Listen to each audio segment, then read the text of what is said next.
what are the hot cases for you right now?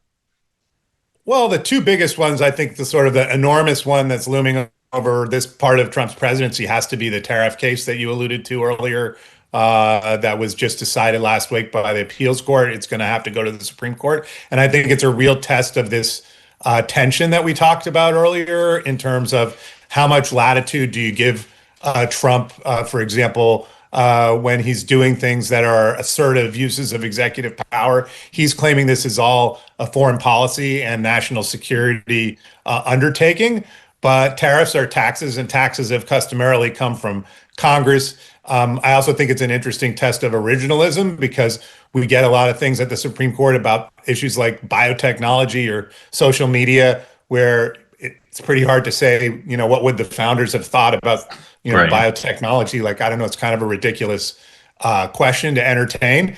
But the founders thought things about tariffs because that's how they funded the government at the outset. And so I think that's going to be an interesting debate. And then on the personnel front, this fight over Lisa Cook, the Fed governor, I think is a pretty huge and potentially economically disruptive fight. I mean, is she going to be the only member of that board that the president tries to remove if the Supreme Court says it's fine, that just about anything constitutes cause, or they're not going to second guess his decision to fire her? Does that cause Jay Powell to get the message on interest rates, or does it cause Jay Powell to disappear from the chairmanship of the Federal Reserve? These seem like pretty momentous issues for this second Trump administration. Yeah, that case is pretty interesting. Lots of interesting legal issues, but the political implications, as you said, will be massive.